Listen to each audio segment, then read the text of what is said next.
हिमालय की गोद में बसा केदारनाथ मंदिर आस्था और भक्ति का जीता जागता उदाहरण है।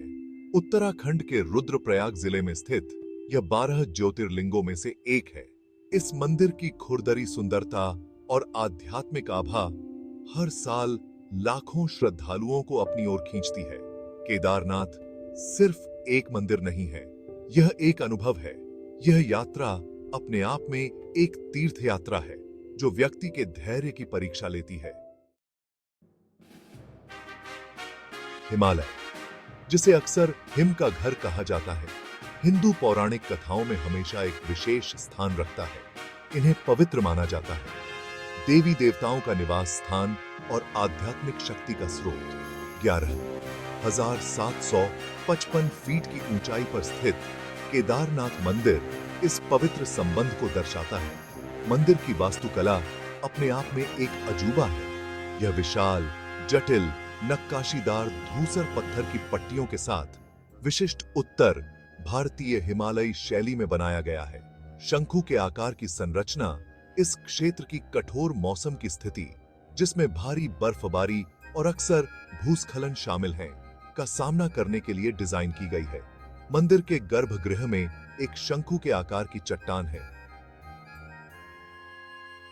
जिसकी पूजा भगवान शिव के सदाशिव रूप के रूप में की जाती है। यह रूप शिव को उनके शाश्वत, अपरिवर्तनशील अवस्था में जन्म और मृत्यु के चक्र से परे दर्शाता है। यह वह दिव्य उपस्थिति है जो केदारनाथ में जीवन के सभी क्षेत्रों के श्रद्धालुओं को आकर्षित करती है। प्राचीन भारत के महाकाव्य महाभारत में पांडव भाइयों और हस्तिनापुर के सिंहासन के लिए उनके संघर्ष की कहानी है।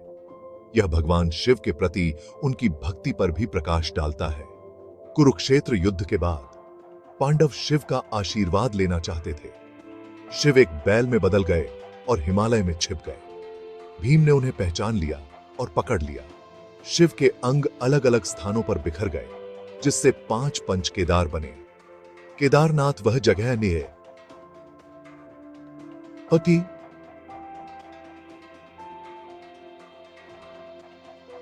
जहां शिव का कुबड़ प्रकट हुआ था। केदारनाथ की यात्रा कायर लोगों के लिए नहीं है। यह तीर्थ यात्रा शारीरिक और आध्यात्मिक सीमाओं की परीक्षा लेती है। यह यात्रा गौरीकुंड से शुरू होती है। रास्ता ऊंचा नीचा और घुमावदार है। जैसे जैसे आप ऊपर चढ़ते हैं, हवा हल्की होती जाती है। केदारनाथ मंदिर की पहली झलक पाते हैं तो कठिनाइयां दूर हो जाती हैं।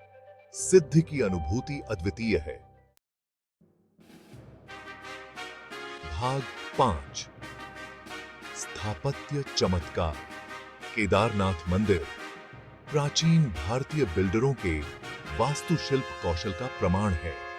8वीं शताब्दी ईस्वी में एक प्रसिद्ध हिंदू दार्शनिक और धर्मशास्त्री आदि शंकराचार्य द्वारा निर्मित यह मंदिर सर्वोत्कृष्ट उत्तर भारतीय हिमालयी स्थापत्य शैली का प्रदर्शन करता है।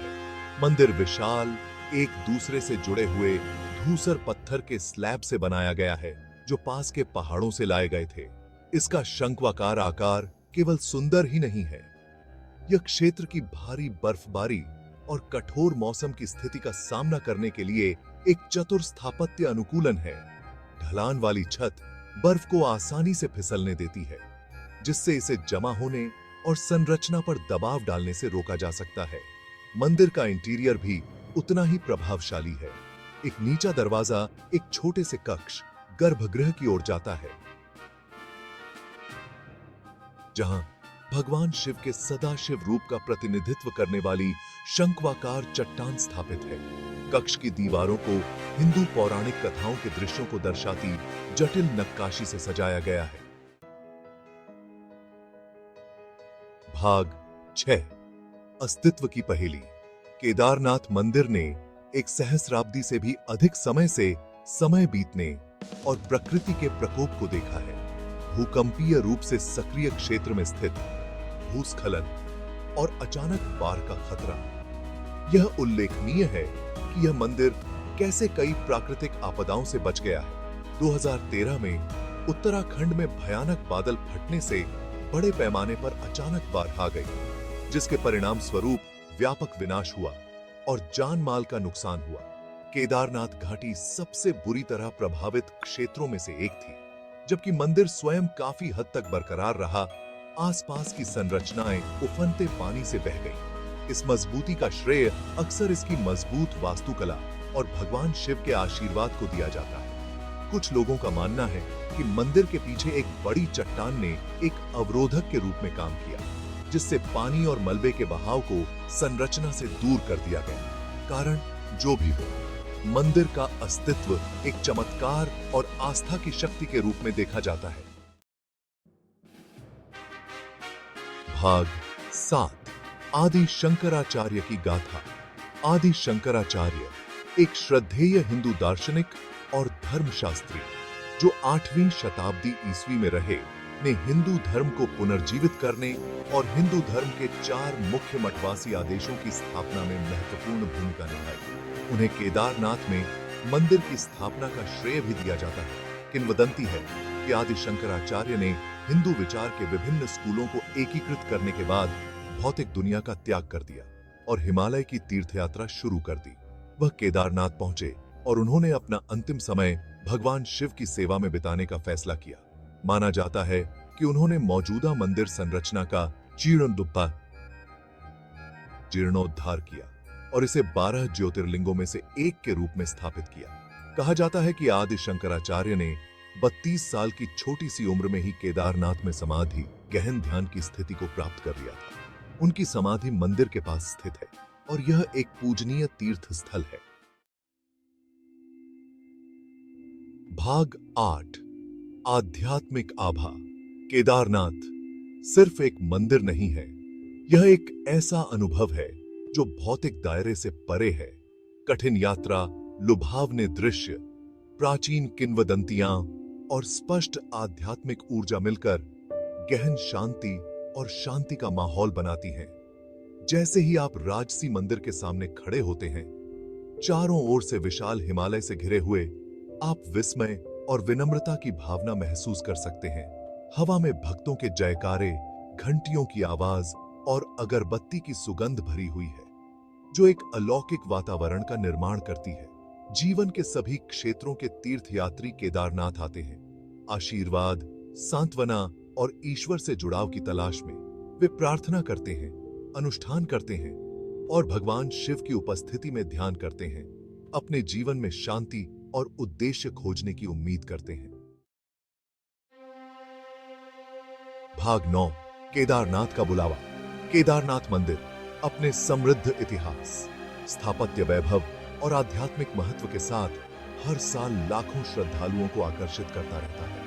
यह आस्था की स्थायी शक्ति और खुद से बड़ी किसी चीज से जुड़ने की मानवीय इच्छा का प्रमाण है। मंदिर के द्वार अप्रैल से नवंबर तक साल में 6 महीने तीर्थ यात्रियों के लिए खुले रहते हैं। इस समय के दौरान केदारनाथ घाटी गतिविधियों से जीवंत हो उठती है, क्योंकि दुनिया भर से तीर्थयात्री इस पवित्र धाम के लिए अपना रास्ता बनाते हैं। चाहे आप एक धर्मनिष्ठ हिंदू हो या सिर्फ रोमांच और आध्यात्मिक सांत्वना की तलाश करने वाले व्यक्ति हो, केदारनाथ एक ऐसा गंतव्य है जो आपकी आत्मा पर एक अमिट छाप छोड़ेगा। यह एक ऐसी जगह है जहां आप दैनिक जीवन की भागम भाग से दूर हो सकते हैं और अपने भीतर से फिर से जुड़ सकते हैं। ये थे भाग 10, निष्कर्ष, आस्था का कालातीत प्रतीक। केदारनाथ मंदिर आस्था, भक्ति और मानव भावना की स्थायी शक्ति के कालातीत प्रतीक के रूप में खड़ा है। राजसी हिमालय के बीच इसका स्थान, प्राचीन किंवदंतियों और कथाओं से इसका जुड़ाव और इसकी स्थापत्य प्रतिभा, ये सब पवित्रता और भव्यता की आभा में योगदान करते हैं। सदियों से तीर्थयात्री इस पवित्र धाम तक पहुंचने के लिए खतरनाक रास्तों और कठोर मौसम की स्थिति का सामना करते आए हैं। आशीर्वाद, सांत्वना और ईश्वर से जुड़ाव की तलाश में कई प्राकृतिक आपदाओं से मंदिर का अस्तित्व इसकी पवित्रता और आस्था की शक्ति का प्रमाण माना जाता है। केदारनाथ सिर्फ एक मंदिर नहीं है, यह एक ऐसा अनुभव है जो भौतिक दायरे से परे है। यह आत्म खोज की यात्रा है, सभी चीजों के एक दूसरे से जुड़ाव की याद दिलाता है और विपरीत परिस्थितियों में आस्था की स्थायी शक्ति का प्रमाण है। जब तक हिमालय ऊंचा खड़ा है और घाटियों में जय भोलेनाथ के जयकारे गूंजते रहेंगे, केदारनाथ मानव भावना को प्रेरित और उत्थान करता रहेगा।